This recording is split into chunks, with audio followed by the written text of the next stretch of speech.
대전평화교회와 한신교회 교우들을 위한 새벽 말씀 나눔입니다. 오늘은 2023년 2월 6일 월요일입니다. 오늘 하루 여러분의 삶을 붙드시고 은혜 베푸시는 하나님께서 여러분들에게 크신 은총과 위로하심과 복주심으로 함께 하시기를 소망합니다. 오늘 우리가 함께 나눌 말씀은 잠언 3장 27절로부터 29절까지 말씀입니다. 잠언 3장 27절로부터 29절까지 말씀입니다. 너의 손에 선을 행할 힘이 있거든 도움을 청하는 사람에게 주저하지 말고 선을 행하여라. 내가 가진 것이 있으면서도 너의 이웃에게 갔다가 다시 오시오. 내일 주겠소. 말하지 말아라. 너를 의지하며 살고 있는 너의 이웃에게 해를 끼칠 계획은 꾸미지 말아라. 잠언 3장 27절로부터 29절 말씀입니다. 새번역 성경의 말씀으로 읽어드렸습니다. 샬롬.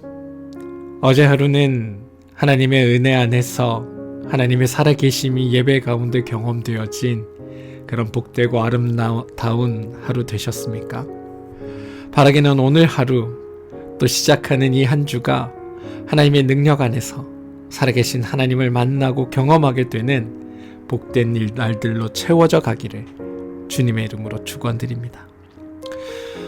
선을 베푼다는 것, 이 한 문장을 써놓고 한참을 고민했습니다. 왜냐하면 이 베풀다라는 말 속에 담긴 오묘한 어감 때문에 그렇습니다. 여러분 혹시 베풀다라는 말에 대해서 한번 생각해 보신 적 있으신가요? 우리가 쓰는 이 베푼다라는 말 속에는 베푸는 사람만이 있는 것은 아닙니다. 베푸는 사람과 동시에 그 베품을 받는 대상이 존재합니다. 문제는 베푸는 입장이 아니라 베품을 받는 위치에 속해 있는 이들입니다. 어쩌면 베푸는 입장에서는 이해하지 못할, 혹자는 아이고 없는 것들이 자존심만 세가지고 라고 말할 수도 있는 베품의 대상으로 전락한 이들이 받는 마음 깊은 곳에 굴욕감이 존재한다는 사실입니다. 우리는 무언가를 남에게 베풀면서 스스로 좀 좋은 사람이라고 생각할 때들이 있습니다. 선행이 주는 기쁨과는 다른 내 안의 그 묘한 우월감이 그 근거입니다. 그러다 보니 종종 우리는 베푸는 행위를 통해 드러나는 그 계급적인 관계 속에서 묘한 쾌감을 느끼는 경우들도 종종 있습니다. 문제는 내가 느끼는 그 쾌감이라는 게 의도했던 의도하지 않던 간에 받는 이들의 모욕감을 대가로 한다라는 사실입니다. 그런데 이걸 받는 이들의 자존심이 어쩌니 받는 이들은 속이 좁으니 뭐 이런 탓을 해서는 안 되는 부분입니다. 왜냐하면 받는 애들에게 이것이란 정말 마지막으로 무너지지 않고 일어설 수 있는 마지막 선일 수 있기 때문입니다. 그래서 제대로 주기 위해 베품이 참된 선행이 되기 위해서는 받는 사람의 마음까지도 헤아릴 수 있어야 하는 겁니다. 받는 사람의 마음까지도 섬세하게 헤아릴 수 있는 마음의 훈련이 베푸는 이에게 필요하다는 겁니다. 이렇게 쓰고 보니 정말 세상에는 쉬운 일이 없다라는 생각이 들었습니다. 또한 훈련 없이 성숙할 수도 없는 법입니다. 보십시오. 베품이라는 선행조차도 우리에겐 섬세한 마음의 훈련이 필요하다라고 말하고 있기 때문입니다. 만해 한영우님의 당신을 보았습니다 라는 시가 있습니다. 거기에 나오는 구절입니다. 나는 갈고 심을 땅이 없으므로 주수가 없습니다. 저녁거리가 없어서 조나 감자를 꿀어 이웃집에 갔더니 주인은 거지는 인격이 없다. 인격이 없는 사람은 생명이 없다. 그러므로 너를 도와주는 것은 죄악이다 라고 말하였습니다. 그 말을 듣고 돌아 나올 때에 쏟아지는 눈물 속에서 당신을 보았습니다. 필요한 것을 얻지 못한 아픔도 아픔이려니와 비인간적인 취급을 받는 것은 정말 견디기 어려운 시련입니다. 참으려 해도 눈물이 쏟아집니다.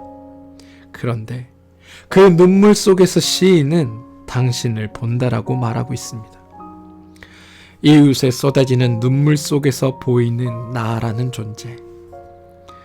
참된 그리스도인은 정말 어떻게 살아야 하는가를 고민하게 되는 지점이 아닐 수 없습니다. 물론 생각해보면 세심한 배려가 없는 것이라 하더라도 베푸는 삶이 베푸지 않는 삶보다 몇 배는 훌륭해 보이는 법입니다. 하지만 그렇다고 그것으로 다 된 것일까요? 그냥 그래도 하지 않는 것보다는 하는 게 더 낫지 않아 라고 퉁치고 넘어가도 되는 일일까요? 이스라엘의 지혜자는 가난한 이들을 멸시하는 것은 그를 지으신 분을 멸시하는 것이다 라고 가르쳤고 지금도 그렇게 가르치고 있습니다. 왜 가난한 이들을 멸시하는 것이 그를 지으신 분을 멸시하는 것인지는 지난주 새벽 설교에서 설명한 적이 있으니 다시 언급하지는 않겠습니다만 세상의 모든 피조물들을 풍성하게 하시고 이미 넉넉히 차고 넘치게 베푸시는 하나님의 뜻에 반하는 일이다 라는 정도만 말씀드리는 것으로 넘어가도록 하겠습니다. 아무튼 오늘 28절 말씀, 내가 가진 것이 있으면서도 너는 이웃에게 갔다가 다시 오시오, 내일 주겠소 라고 말하는 지혜자의 말은 내 것이라고 여기는 것 중에 정말 내 것이 있는지를 돌아보게 합니다.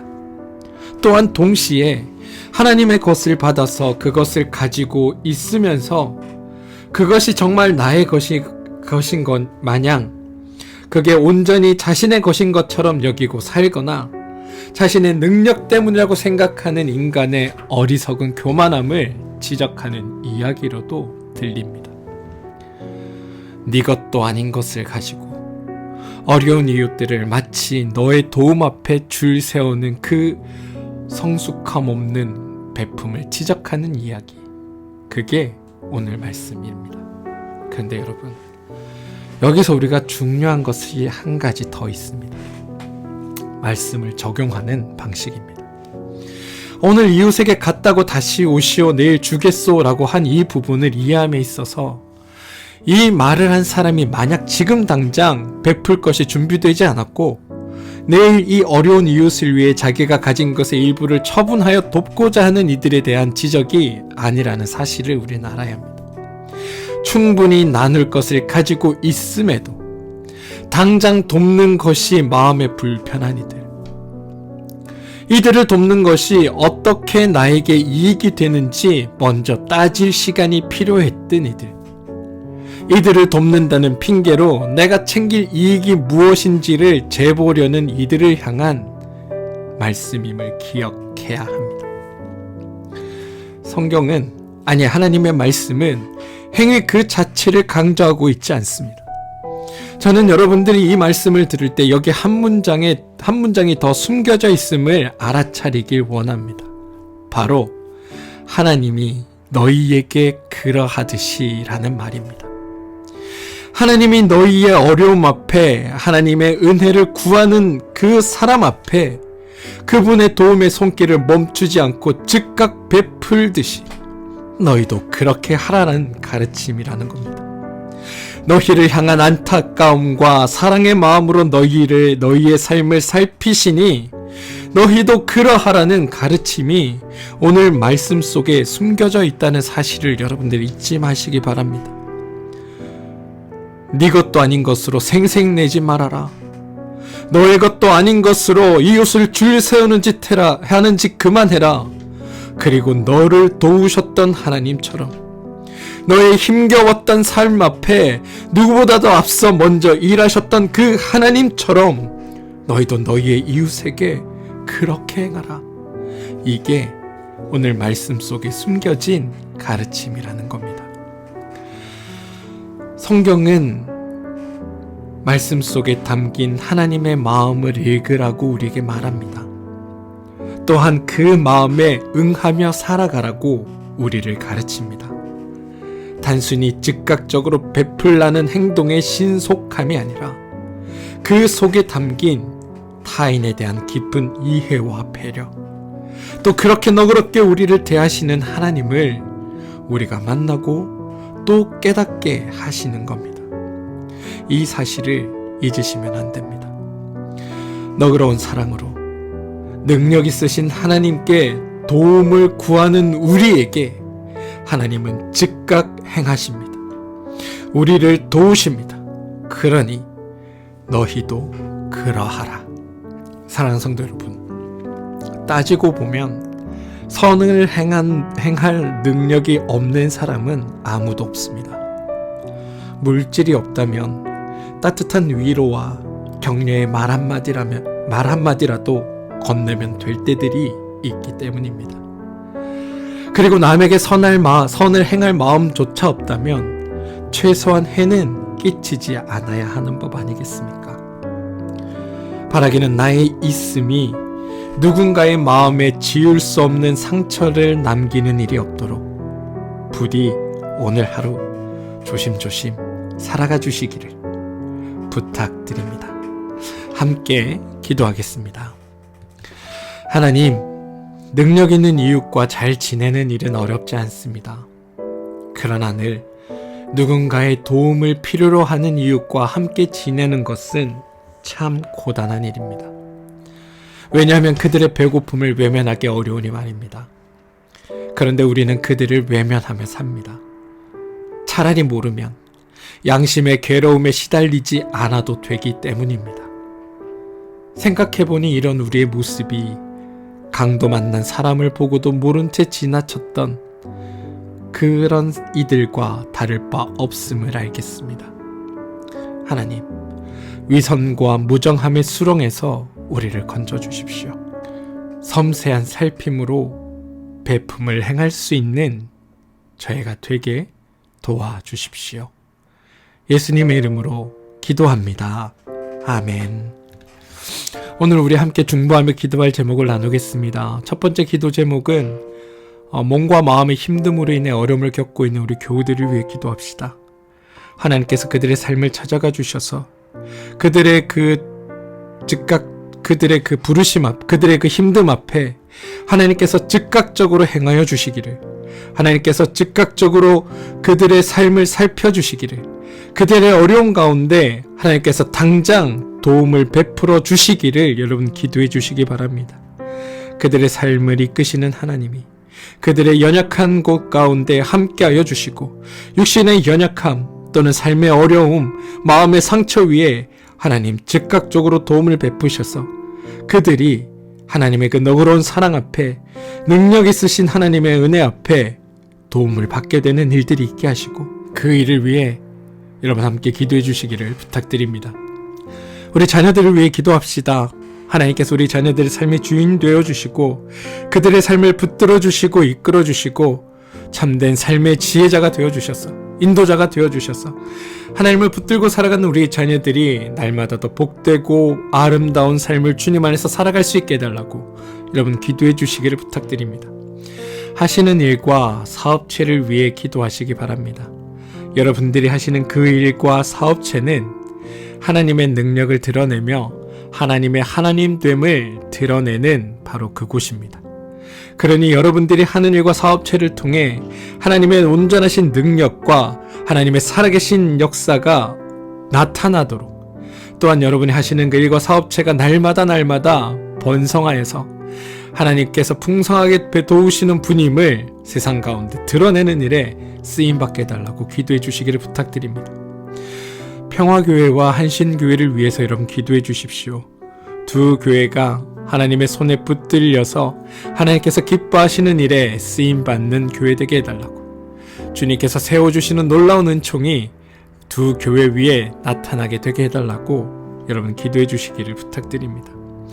나라와 민족을 위해서도 여러분 기도해 주시기 바랍니다. 이 나라와 이 민족 위에 하나님의 선한 통치와 다스림이 나타나서 하나님 안에서 기뻐하며 행복하며 살아가게 되는 일들이 이 땅을 살아가는 모든 이들에게 있게 해달라고 기도해 주시기를 부탁드립니다. 사랑하는 성도 여러분, 오늘도 하나님은 여러분의 삶에 누구보다도 먼저 일하십니다. 여러분의 그 연약한 곳 가운데, 여러분의 필요에, 여러분의 그 도움을 구하는 손길 위에 하나님께서 즉각 가장 먼저 반응하십니다. 그리고 우리에게 말씀하십니다. 너도 너희의 이웃에게 그렇게 행하라. 오늘 이 말씀에 응하여 살아가는 여러분들 되시기를 주님의 이름으로 축원드립니다. 함께 기도하겠습니다.